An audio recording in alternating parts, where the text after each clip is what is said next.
This week's Biotech Friday is on the science behind genetically modified bioluminescent plants. Why this topic? When I first heard about the topic of glow-in-the-dark plants that could change and help the world in many ways, I was fascinated and wanted to learn more about this topic and how it could be used safely as a bioengineered plant to create light at night, not only to possibly help with climate change, but also reduce light pollution. And the different possibilities with glow-in-the-dark plants are fascinating, because the possible variations of plants that could be made to glow in the dark. Importance of the topic. Smart choice. In the future, plants and more natural options could replace many things that aren't as sustainable in today's world, and that's why it's good to learn about things we could be seeing more often in the future. And helping to reach future goals. These plants could help understand the plants themselves, like how their metabolisms work and how they respond to the world around them. Here are what some of those plants look like when they're growing through the stages of life.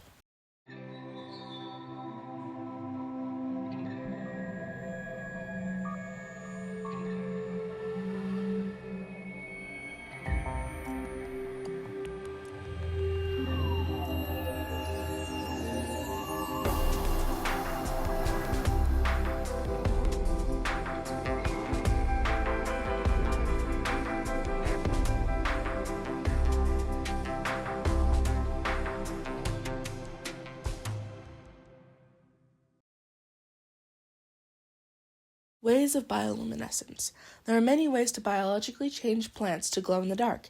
Some ways include bioluminescent bacteria, firefly DNA, spraying phosphor powder on the surface of the leaves and stems. But in this presentation, we're going to be focusing on the genetically modified plants using the DNA of bioluminescent fungi. So what exactly is bioluminescence? Bioluminescence is produced naturally when oxygen reacts with a substance called luciferin, with the help of an enzyme called luciferase, to produce energy in the form of light. The process is poorly understood in most organisms except bacteria. After discovering that the bioluminescence found in some mushrooms, like the Neonothroponus nambi, was produced metabolically similar to some of the natural processes found in plants, scientists were able to transfer DNA sequences into certain plants, causing them to give off a bright green glow. Researchers found that this glow lasted from the whole plant's life cycle, from seedling to maturity. Many discoveries have been made using the bioluminescent plants.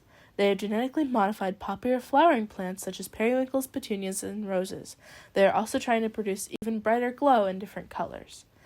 We've also observed flickering and waves in the light, produced by internally metabolic processes that are usually hidden, suggesting that this research could be used in an interesting way to study plant health.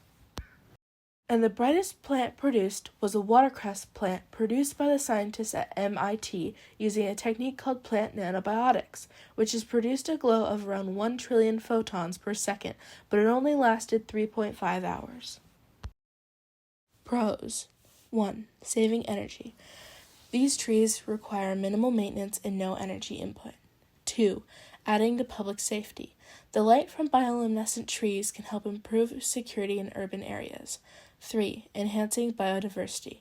Introducing bioluminescent species into the environment could add to the biodiversity of the ecosystem. 4. Improving nightscapes and reducing light pollution. By using bioluminescent plants to light up public spaces at night, it brings natural illumination and reduces light pollution. 5. Tackling climate change. Planting bioluminescent trees increases the amount of carbon dioxide absorption from the atmosphere while reducing fossil fuels. 6. Increasing national security. During modern war, one of the first targets is usually energy grids. EMP attacks can disable electronic devices, leaving citizens without a source of light. Bioluminescent trees and plants could provide a general light source to the general public and soldiers on the battlefield. Cons. 1. Initial cost. Creating and maintaining bioluminescent trees is expensive. 2. Contamination risk. Introducing genetically modified organisms into an ecosystem can lead to unforeseen consequences and potential contamination of other species. 3. Environmental impact. Genetic modified species could disrupt the balance of nature and lead to potential ecological damage. 4. Risk of overexposure. The light given off by bioluminescent trees is weaker and less consistent than of artificial lights. In addition, lack of control could disturb sleep patterns or cause long-term health problems. 5. Public resistance. If the general population fears genetically modified organisms, they may not accept bioluminescent trees. 6. Possible failure. As bioluminescent trees are still yet to be developed, it is not guaranteed they will actually be successful. Thank you, and here are my sources.